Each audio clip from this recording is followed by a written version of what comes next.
சலாத்தினை பதிலை ஆதரவு வைத்தவனாக தெரிவித்துக் கொள்கின்றேன். அஸ்ஸலாமு அலைக்கும் வரஹ்மத்துல்லாஹி வபரகாத்துஹு. எல்லா புகழும் வல்ல அல்லாஹ் ஒருவனுக்கே உரித்தாகட்டுமாக. ஆமீன். அவனின் அன்பும் அருளும் மக்கத்து ராஜா மதீனத்து ரோஜா நம் உயிரினும் உயிரினும் மேலான முஹம்மது முஸ்தபா அஹ்மது முஜ்தபா ரசூலுல்லாஹி ஸல்லல்லாஹு அலைஹி வஸல்லம் அவர்கள் மீதும் அவர்களை அடியுற்றி வாழ்ந்து மறைந்து மறையாமல் இருக்கின்ற உத்தம சத்திய சஹாபாக்கள், தாபியன்கள், தபா தாபியன்கள், அக்தாபுகள், அவுலியாக்கள், குறிப்பாக இந்த ரமலான் மாதத்திலே அல்லாஹ்வுடைய ரஹ்மத்தையும் மகுஃபிரத் என்கிற மன்னிப்பையும் நரக விடுதலையும் சொர்க்கம் வாஜிபாகுவதையும் எதிர்பார்த்து அமர்ந்திருக்கக்கூடிய இமாம் ஜமாத்தோடு தொழுதுவிட்டு அமர்ந்திருக்கக்கூடிய தாய்மார்கள், சகோதரிகள், மாணவ கண்மணிகள் அனைவர்கள் மீதும் அல்லாஹ்வின் அன்பும் அருளும் என்றென்றும் குறைவென்று நிலவட்டுமாக. ஆமீன். அல்லாஹ்வுடைய மகத்தான கிருபையால் ஒவ்வொரு நாளும் மார்க்கம் குறித்த பல விஷயங்களை நாம் தெரிந்து வருகிறோம். நேற்றைய தினம் பெற்றோருக்கு செய்ய வேண்டிய கடமை என்ன என்று ஒரு அழுத்தமான முறையிலே நாம் பார்த்தோம். ரப்பி இரஹம்ஹுமா கமா ரப்பயானி சபீரா என்று ஒரு நாளைக்கு 5 நேரம் தொழுவதை போன்று 5 நேரம் இந்த துவாவை ஓத வேண்டும். அப்போதுதான் பெற்றோருக்கு நாம் நன்றி செலுத்தியவர்களாக ஆக முடியும் என்று பார்த்தோம். மாணவர்கள் எல்லாம் கேட்குறாங்க, பெற்றோர்களுக்கு செய்ய வேண்டிய கடமை எல்லாம் இருக்கட்டும், எங்களுக்கு பெற்றோர்கள் செய்ய வேண்டிய கடமை என்ன?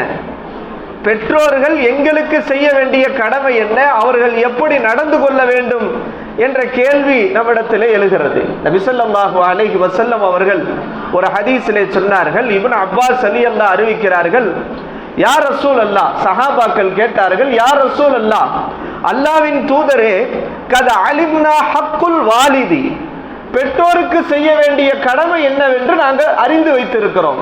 பெற்றோர்கள்ட்ட என்ன செய்யக்கூடாது? கடின சுபாவத்தோடு நடந்து கொள்ளக்கூடாது, எதிர்த்து பேசக்கூடாது, அவங்கள்ட்ட நளினமாக நடந்து கொள்ள வேண்டும், மரியாதையாக நடந்து கொள்ள வேண்டும் என்றெல்லாம் பெற்றோர்களுக்கு செய்ய வேண்டிய கடமையை நாங்கள் அறிந்திருக்கிறோம். பெற்றோர்கள் பிள்ளைக்கு செய்ய வேண்டிய கடமை என்ன யா ரசூலல்லாஹ் என்று சஹாபாக்கள் நபி ஸல்லல்லாஹு அலைஹி வஸல்லம் அவர்களிடத்திலே கேட்டார்கள். நபி ஸல்லல்லாஹு அலைஹி வஸல்லம் அவர்கள் ஒரு ஹதீஸிலே 3 விஷயத்தை சொன்னார்கள். இன்னொரு அறிவிப்புல எக்ஸ்ட்ரா 4 சொல்றாங்க. ரசூல் ஸல்லல்லாஹு அலைஹி வஸல்லம் ஒரு பெற்றோர் பிள்ளைக்கு செய்ய வேண்டிய முதல் கடமை ஐயுஹ்சின இஸ்மஹு, அவன் பெயரை அழகாக்க வேண்டும். அவன் பிறந்தவுடன் முதலில் அழகான பெயரை வைக்க வேண்டும். இன்றைக்கு வாயில எது நுழையறதுக்கு ரொம்ப ஸ்டைலா இருக்கும், அது அர்த்தம் இருக்குதோ இல்லையோ, அந்த பெயர் ஸ்டைலா இருந்தா போதும் என்று நெட்ல தேடி கூகுள் அவுலியால அதுல போய் போட்டு ஒரு பேரை என்ன செய்யறாங்க? கணவன் பேரு 7 ஆரம்பிக்குது, மனைவி பேரு 7 ஆரம்பிக்குது, பிள்ளை பேரு 7 ஆரம்பிக்கணும்ன்றான்.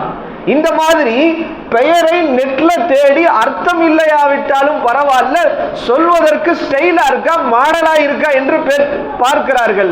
ஆனால் நபி ஸல்லல்லாஹு அலைஹி வஸல்லம் சொன்னாங்க, உங்க பிள்ளைக்கு நீங்க செய்ய வேண்டிய முதல் கடமை ஐயுஹ்சின இஸ்மஹு, அவருடைய பெயரை நீங்கள் அழகுபடுத்த வேண்டும்.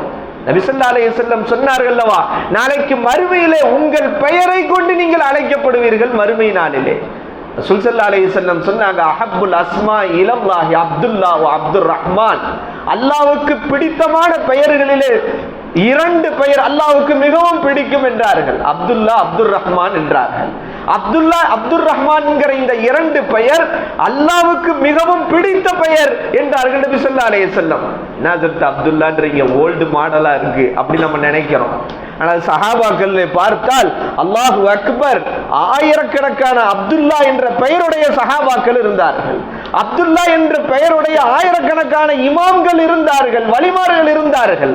அப்துர் ரஹ்மான் என்கிற பெயருடைய எத்தனையோ இறைநேசர்கள் இருந்தார்கள். இன்றைக்கு அதெல்லாம் ஒரு ஓல்டு மாடல் ஆயிடுச்சு. ஸல்லல்லாஹு அலைஹி வஸல்லம் இன்னொரு ஹதீஸ்ல இப்படியே சொன்னாங்க, மன் உலித லஹு மௌலூதுன், யாருக்கு ஒரு குழந்தை பிறந்து ஃபஸம்மாஹு முஹம்மதன், அந்த குழந்தைக்கு முஹம்மது என்று பெயரிடுகிறார். எதற்கு தெரியுமா? ஹுப்பன் பி, என் மீது இருக்கிற பிரியத்தின் காரணமாக. என்னுடைய நபியின் பெயர் முஹம்மத், என் குழந்தையின் பெயரும் முஹம்மத்.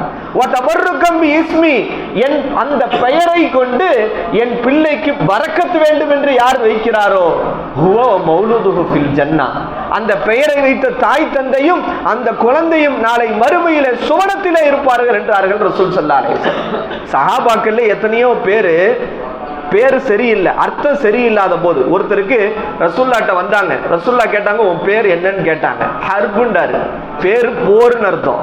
ஹர்புண்டாரு அரபியில பேரு என்னது? போர்னு அர்த்தம். எப்பா போர்னா பேர் வைப்பேன்னு சொல்லி ரசூல்லா பேரை மாத்தினாங்க. ஒருத்தர் வந்தாரு, நெருப்புன்னு பேரு, அவருடைய பேரை மாத்தினாங்க. இப்படி எத்தனையோ பேரை ரசூல் ஸல்லல்லாஹு அலைஹி வஸல்லம் அவருடைய பெயரை கேட்டு அதற்கு அர்த்தம் சரியில்லை என்கிற போது அந்த பெயரை மாற்றினார்கள் என்று வரலாறு வருகிறது. ஆனால் இன்றைக்கு கூகுளிலே பார்த்து நம்ம அர்த்தம் பேர் வைக்கிறோம். அஜர்த்திட்ட ஒரு பேரை கொடுக்குறாங்க. அஜர்த் சொல்றாரு, இதுக்கு என்ன அர்த்தமே ஒன்றும் வரலையே, சரியா போங்க அஜர்த், உங்களுக்கு தெரியல, நான் அந்த அஜர்த்திட்ட கேட்டுக்கிறேன்றாங்க. அந்த அஜர்த்திட்ட போனா அவரு ஒண்ணு சொல்றாரு, அதெல்லாம் அஜர்த் என்ன அஜர்த் ஒண்ணு விளக்கமே இல்லை, உலகமே தெரியாம இருக்கீங்க, கூகுள் இவ்வளவு அழகா வருது அப்படின்றாங்க. இப்போ ஒரு பெற்றோர் பிள்ளைக்கு செய்ய வேண்டிய முதல் கடமை அந்த பெயரை அழகுபடுத்த வேண்டும்.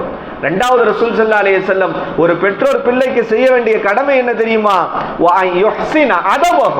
தன் பிள்ளையின் ஒழுக்கத்தை அழகுபடுத்த வேண்டும், ஒழுக்கமான பிள்ளையாக வளர்க்க வேண்டும். ரசூல் ஸல்லல்லாஹு அலைஹி வஸல்லம் இன்னொரு ஹதீஸ்ல சொன்னாங்க, மா நஹில வாலிதுன் வலதஹு இல்லா பி அதபின் ஹஸனின்.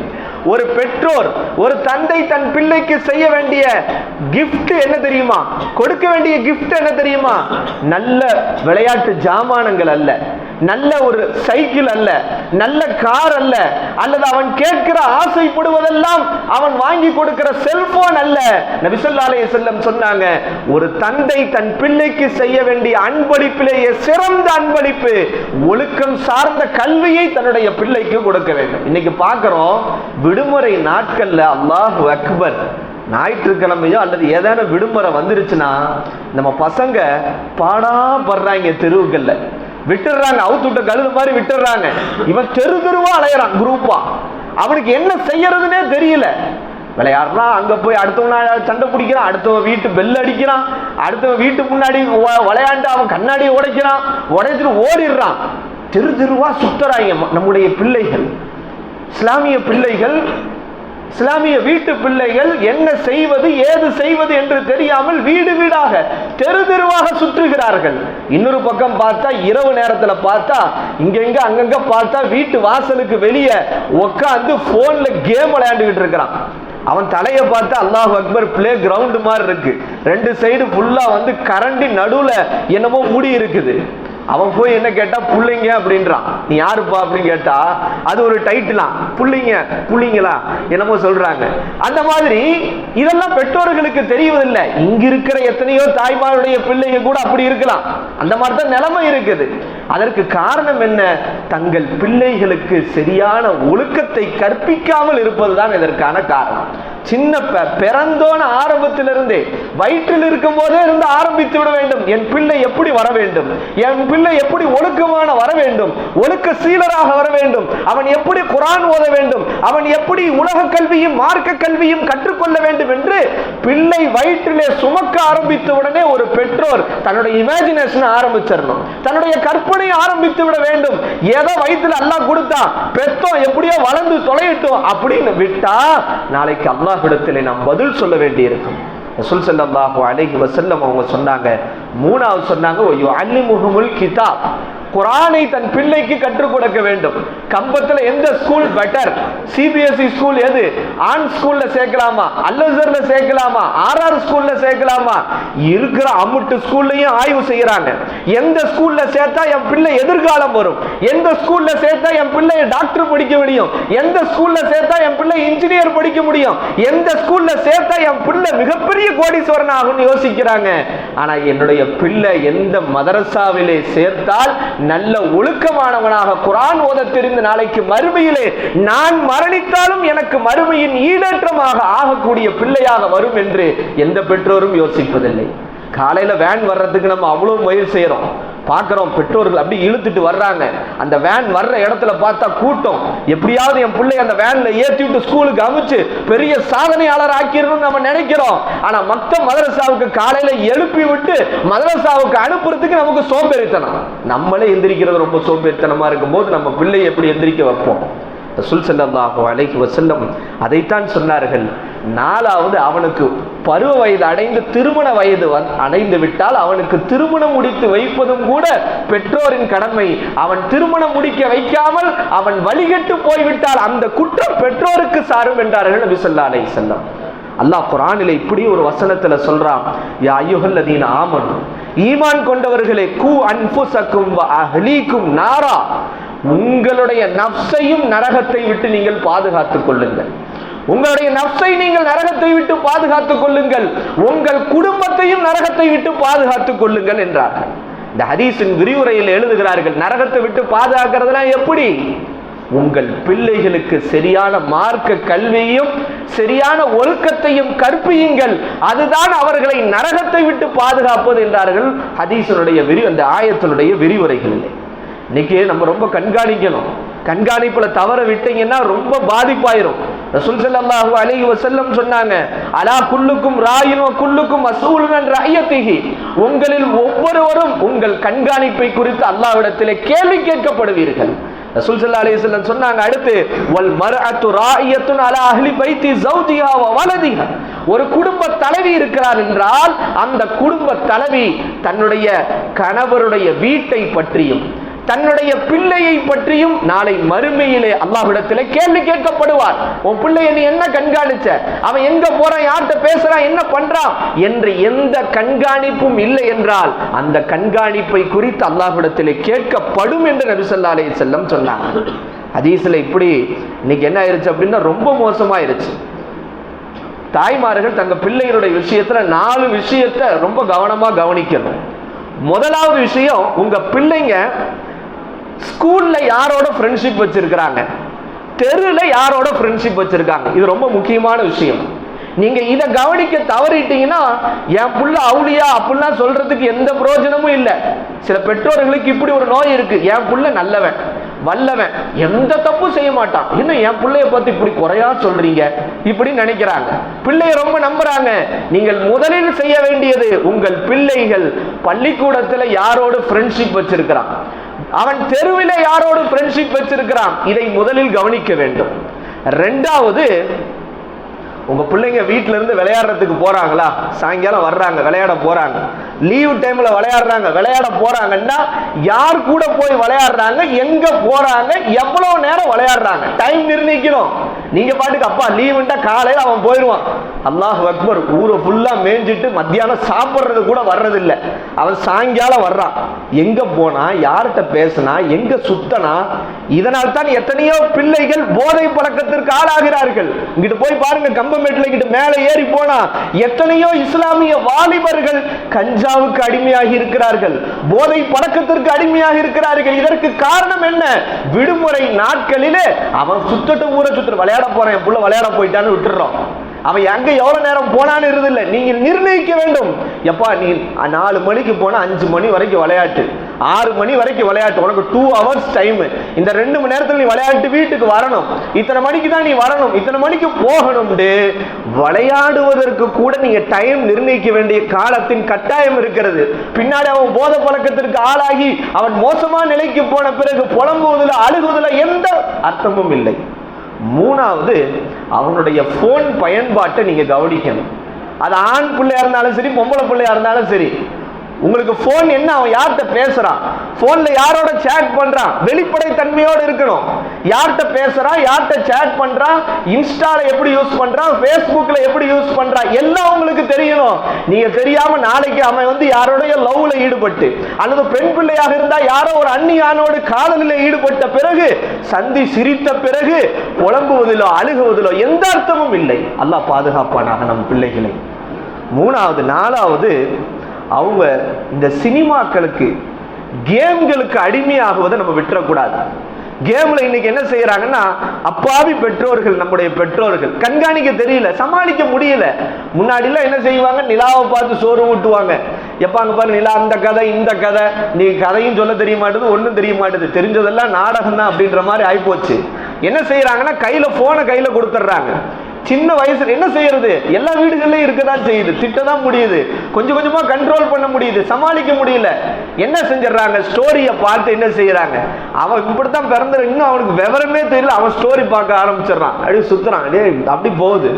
அவன் சாப்பாடு ஊட்டி விடுறதுக்கு ஸ்டோரி, அவன் சாப்பாடு இது பண்றதுக்கு இந்த மாதிரி என்ன செய்யறாங்க, கேம். இதுல ஃப்ரீ ஃபயர் என்ன செய்யறாங்க, விளையாடுறாங்க. அல்லாஹ் பாதுகாக்கணும். ஃப்ரீ ஃபயர் விளையாண்டு பழகிட்டானா அவன் கண்டிப்பா முட்டாளாயிருவான். ஃபுல்லா இரவு முழுக்க எத்தனையோ வீடுகள்ல பெற்றோர்கள் சொல்றாங்க, இரவு அசர்த்து நைட்டு 1 மணி வரைக்கும் உட்காந்து போனை பார்த்துக்கிட்டே இருக்கிறான், கேம் விளையாண்டுகிட்டே, கண்ட்ரோல் பண்ண முடியல, அவனை கட்டுப்படுத்த முடியல. என்ன செய்ய முடியும்? இதனுடைய விளைவு அவன் கல்வியிலும் பாதிக்கப்பட்டவனாக, ஒழுக்கத்திலும் பாதிக்கப்பட்டவனாக, சமுதாயத்திலே பாதிக்கப்பட்ட மோசமான நிலைமைக்கு அவன் போய்விடுகிறான். எல்லாம் வல்ல அல்லாஹு தஆலா நம்முடைய ஆண் பெண் பிள்ளைகளை அல்லாஹ் சாலிகான பிள்ளைகளாக ஆக்கி அருள் புரிவானாக. நபி ஸல்லல்லாஹு அலைஹி வஸல்லம் உங்களுடைய பிள்ளைகளை ரசூல் அல்லாஹ் குர்ஆன்ல சொல்றான்ல, என்ன சொல்றான்? நம்ம நேத்து ஒரு துஆவை பார்த்தோம், ரப்பி இர்ஹம்ஹுமா கமா ரப்பயானி சகீரா. அதே அல்லாஹ் தஆலா குர்ஆனில் இன்னொரு இடத்துல ஒரு துஆவை கற்றுக் கொடுக்கிறான், ரப்பனா ஹப்லனா மின் அஸ்வாஜினா வ துர்ரியாத்தினா குர்ரத அயுனி வஜஅல்னா லில் முத்தகீன இமாமா. யா அல்லாஹ் எங்களுக்கு gift தா. எப்படிப்பட்ட gift தெரியுமா? எங்களுடைய மனைவிமார்களையும் எங்களுடைய பிள்ளைகள் எங்களுடைய சந்ததிகளையும் எங்களுக்கு கண் குளிர்ச்சியாக நீ தா என்று அல்லாஹ்விடத்திலே கேட்க சொல்கிறான். கண் குளிர்ச்சி என்றால் என்ன? என் மனைவியும் என் பிள்ளையும் அல்லாஹ்வுக்கும் ரசூலுக்கும் கட்டுப்பட்ட சிறப்பான வாழ்க்கையை வாழ்வதுதான் அது கண்குளிர்ச்சியான வாழ்க்கை. அப்படிப்பட்ட கண்குளிர்ச்சி எனக்கு தா என்று அல்லாஹ்விடத்தில் நீங்கள் துஆ செய்ய வேண்டும் என்று அல்லாஹ் குர்ஆனின் வழியாக வலியுறுத்தி காட்டுகிறான். இப்ப நாம என்ன செய்யணும்? நம்ம பிள்ளைகளுக்கு முதல்ல மதரசாவுடைய தொடர்பை ஏற்படுத்தணும். நபி ஸல்லல்லாஹு அலைஹி வஸல்லம் அவர்கள் ஒரு ஹதீஸ்ல, நீங்க எத்தனையோ பிள்ளைகளுக்கு குர்ஆனே ஓத தெரியல, 8th முடிச்சுட்டு நம்ம மதரசால எடுக்கிறோம், என்ட்ரன்ஸ் வைக்கிறோம், 8th வரைக்கும். சில பேர் 10th முடிச்சுட்டு வர்றாங்க, குர்ஆனே ஓத தெரியாம ஆலி மதரசாவுக்கு வர்றாங்க. என்ன கொடுமை! பெற்றோர்கள் என்ன செய்யறாங்கன்னா, கொண்டு போய் விட, அதாவது 5இல் வளையாது 50இல் வளையாது, 8th வரைக்கும் உங்க பிள்ளைங்க இங்க குர்ஆன் ஓத கற்றுக் கொடுக்கல, 10th படிக்கிற வரைக்கும் உங்க பிள்ளைக்கு குர்ஆன் ஓத கற்றுக் கொடுக்கல. என்ன பெற்றோர்? அதுக்கு பிறகு ஒரு மதரசாவில் கொண்டு போய் தள்ளிட்டா மட்டும் அவனுக்கு குர்ஆன் வந்துருமா? அல்லது குர்ஆன் அப்படி மனப்பாடம் பண்ணி அவன் அப்படி தாரையா ஓதிடுவானா? நபி ஸல்லல்லாஹு அலைஹி வஸல்லம் அவங்க சொன்னாங்க, மன் அல்லம இப்னஹுல் குர்ஆன நஸரா. யார் தன் பிள்ளைக்கு குர்ஆனை பார்த்து ஓத கற்றுக் கொடுக்கிறார், பார்த்து ஓத, மனப்பாடம் இல்ல, உன் பிள்ளைக்கு நீங்க பார்த்து குர்ஆன் ஓத கற்றுக் கொடுத்தால் ரசூல் ஸல்லல்லாஹு அலைஹி வஸல்லம் சொன்னாங்க, குஃபிர லஹு மா தகத்தம மின் தம்பிஹி வ மா தஅக்கர். அந்த பெற்றோருடைய முன்பின் பாவங்கள் மன்னிக்கப்படும் என்றார்கள் நபி ஸல்லல்லாஹு அலைஹி வஸல்லம். முன்பின் பாவம் மன்னிக்கப்படுகிற அளவுக்கு பெற்றோருக்கு அல்லாஹ் இவ்வளவு பெரிய பாக்கியத்தை தர்றானா எதை வச்சு? தன் பிள்ளைக்கு குர்ஆனை பார்த்து ஓத கற்றுக் கொடுத்தது. பார்த்து ஓதுறதுக்கு இங்க ட்ரை பண்ணணும். மதரசாவுக்கு அனுப்பிச்சிட்டோம், அஜரத்து தலைதான், அவர் கற்றுக் கொடுத்தா கற்றுக் கொடுக்கட்டும். அவன் எப்படி கற்றுக் கொடுப்பாங்க? அவங்க அஜரத் அவங்க எப்படி முயற்சி செய்வாங்க? வீட்டில் ஒர்க்கு ஹோம் ஒர்க்குன்னு ஒன்று வச்சிருக்கிறாங்க. ஸ்கூல் பாடத்துக்கு மட்டும் ஹோம் ஒர்க்கு. என்ன ஹோம் ஒர்க்கு? அவங்க லைட்டாக ஸ்கூலில் சொல்லி கொடுப்பாங்க. டைரி எடுத்து பார்த்தா 5 சப்ஜெக்ட்லேயும் ஹோம் ஒர்க்கு. ஒன்று அவன் டியூஷனுக்கு அனுப்பணும், அல்லது அவங்க அத்தாவோ அவங்க அம்மாவோ உட்காந்து சொல்லி கொடுக்கணும். உலக கல்விக்கு மட்டும் ஹோம் ஒர்க்கு, மார்க்க கல்வியில் அசரத்தே பார்த்துக்கணும், என் பிள்ளைய குர்ஆன் ஓத கற்றுக் கொடுக்கணும்டா. அது எப்படி சாத்தியம்? அசத்து அவங்க ஒரு மதரசால 20-25 பேர் உட்கார்ந்துருப்பாங்க, ஒருத்தருக்கு 5 நிமிஷம் கொடுக்க முடியும், 10 நிமிஷம் கொடுக்க முடியும். அப்ப பெற்றோர்கள் வீட்டிற்கு வந்த பிறகு தன் பிள்ளைக்கு குர்ஆன் ஓத கற்றுக் கொடுக்கிற விஷயத்திலே தாய் உறுதுணையாக இருக்க வேண்டும். அப்ப ரசூல் ஸல்லல்லாஹு அலைஹி வஸல்லம் சொன்னாங்க, யார் தன்னுடைய பிள்ளைக்கு குர்ஆனை பார்த்து ஓத கற்றுக் கொடுக்கிறாரோ அவருடைய முன்பின் பாவங்கள் மன்னிக்கப்படும்.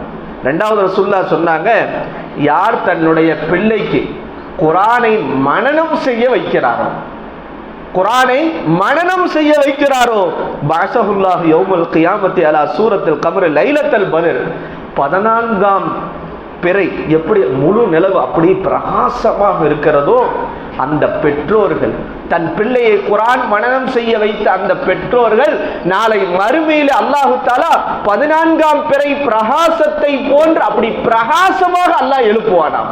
அல்லாஹ் தஆலா அப்படிப்பட்ட நசீபை நம் அனைவருக்கும் அல்லாஹ் தஆலா தந்தருள் புரிவானாக. நம்முடைய பிள்ளைகளை குர்ஆன் மனனம் செஞ்சா நாளைக்கு அல்லாஹ் தஆலா மறுமையில ஒரு பக்கம் அந்த பையன் நிப்பாட்டிடுவான், குர்ஆனை மனனம் செய்ய வச்சாங்கல்ல அந்த பையனை நிப்பாட்டிடுவான். இன்னொரு சைடு பெற்றோர்களை நிப்பாட்டிடுவான். அந்த பையன் அல்லாஹ் ஓத சொல்வான். அந்த பையன் ஓதுவான், அல்ஹம்துலில்லாஹி ரப்பில் ஆலமீன் ஆரம்பிப்பான்.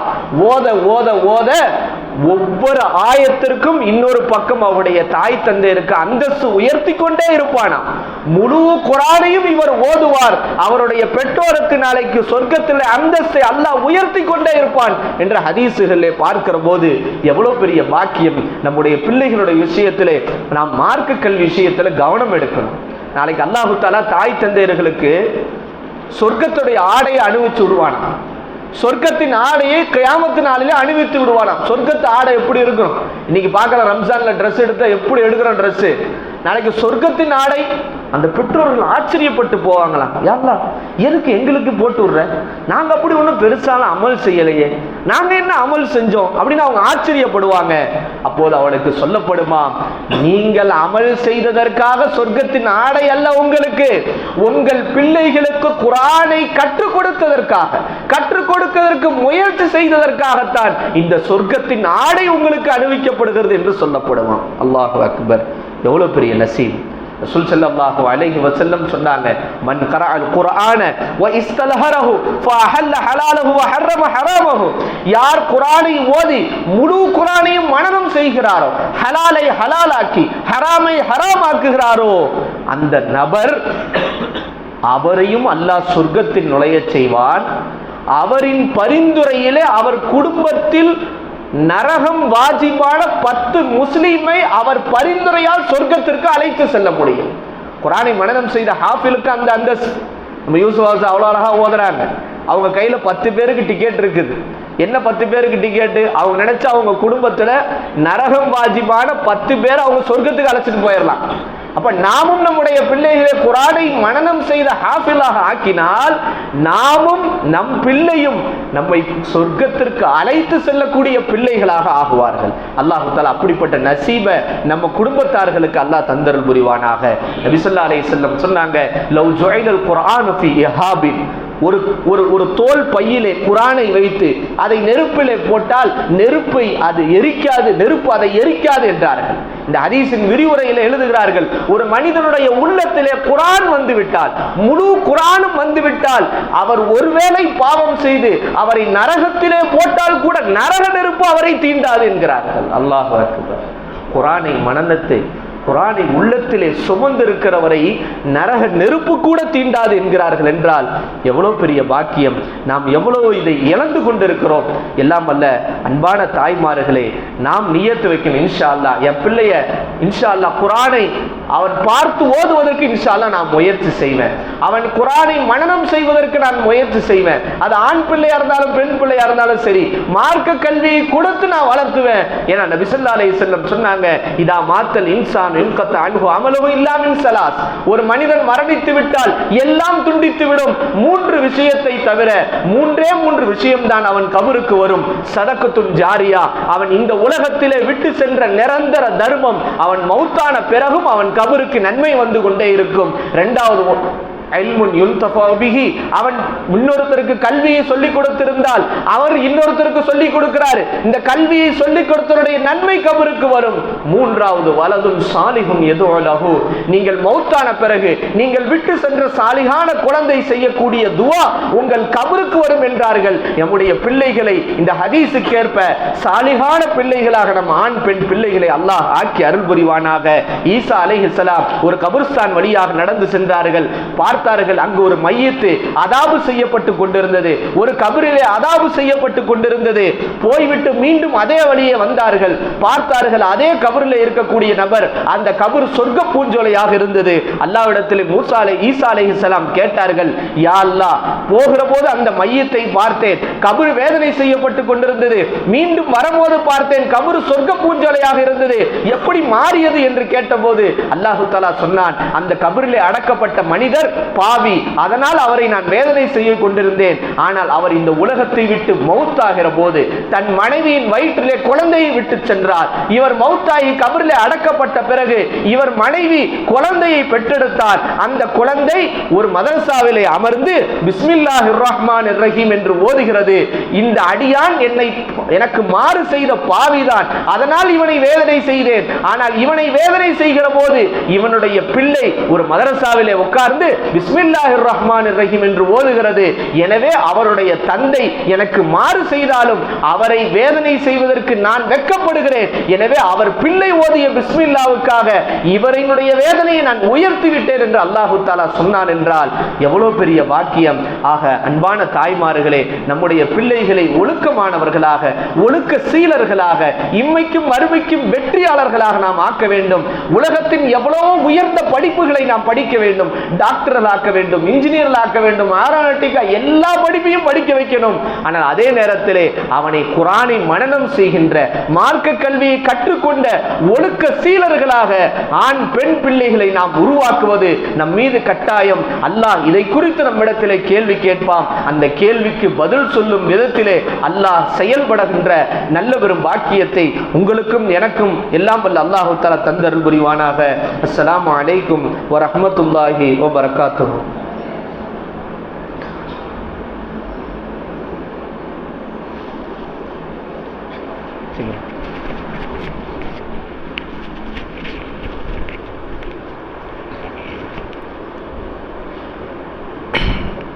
آمين. الحمد لله رب العالمين. اللهم صل على سيدنا محمد وعلى آل سيدنا محمد وبارك وسلم عليهم. ربنا هب لنا من أزواجنا وذرياتنا قرة أعين واجعلنا للمتقين إماما. ربنا آتنا في الدنيا حسنة وفي الآخرة حسنة وقنا عذاب النار. ربي ارحمكما كما ربياني صغيرا. ربي ارحمكما كما ربياني صغيرا. ربي ارحمكما كما ربياني صغيرا. يا الله கிருபையுள்ள நாயனே, யா அல்லாஹ், நாங்கள் அறிந்தோ அறியாமலோ புரிந்தோ புரியாமலோ வெளிப்படையாக மறைமுகமாக ரகசியமாக செய்து எல்லா விதமான பாவங்களை மன்னித்திடு ரஹ்மானே. யா அல்லாஹ், குஃபுர், ஷிர்க், நிஃபாக், முர்தத்தானி, பொய், புறம் போன்ற மோசமான செயல்களிலிருந்தும் தீய குணங்களிலிருந்தும் எங்களையும் எங்களுடைய சந்ததியினரும் பாதுகாத்து அருள்புரி ரஹ்மானே. யா ரப்பி ரஹ்மானே, யா அல்லாஹ், எங்கள் பெற்றோர்கள் செய்த பாவங்களை மன்னித்திடு ரஹ்மானே. யா அல்லாஹ், எங்களுக்கு கற்பித்து கொடுத்த உஸ்தாதுமார்களுடைய பாவங்களை மன்னித்திடு ரஹ்மானே. ரஹ்மானே, யா அல்லாஹ், எங்களுடைய குடும்பங்கள் யாரேனும் மரணித்திருந்தால் ரப்பே அவர்கள் குடும்பத்தை அவர்களை மண்ணறிய சுவன பூஞ்சோலை ஆக்கிடு ரஹ்மானே.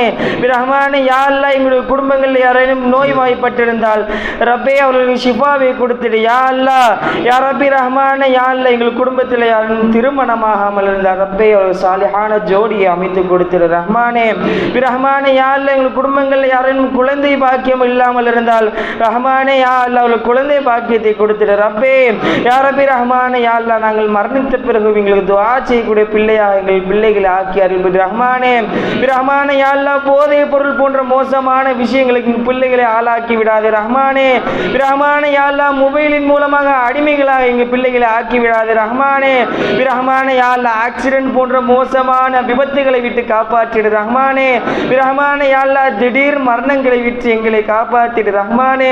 யா அல்லாஹ், கிருபையுள்ள நாயனே, யா அல்லாஹ், என் குடும்பங்களை யாரும் பொதுத் தேர்வில் எழுத இருந்தால் ரஹ்மானே, யா அல்லாஹ், அவளுக்கு சிறந்த மதிப்பெண்களை கொடுத்துடு ரஹ்மானே. ரஹ்மானே, யா அல்லாஹ், கிருபையுள்ள நாயனே, யா அல்லாஹ், எங்கள் வீட்டு பெண்களை ஹிஜாபை பேணக்கூடியவர்களாக ஆக்கிடு ரப்பே.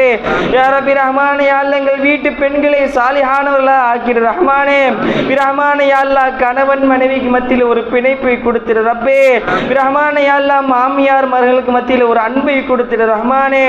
ரஹ்மானே, யா அல்லாஹ், கிருபையுள்ள நாயனே, யா அல்லாஹ், குழந்தைகளுக்கும் பெற்றோர்களுக்கு மத்தியில் நல்ல ஒரு அன்பை கொடுத்துடு ரப்பே.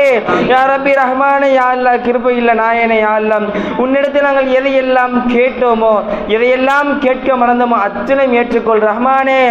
ரஹ்மானே, யா அல்லாஹ், இந்த தராவியினுடைய நிகழ்வை ஏற்படுத்திய அமீர் அலிஜி அவர்கள் குடும்பத்திற்கு விசாலமான பரக்கத்தை கொடுத்துடு ரப்பே.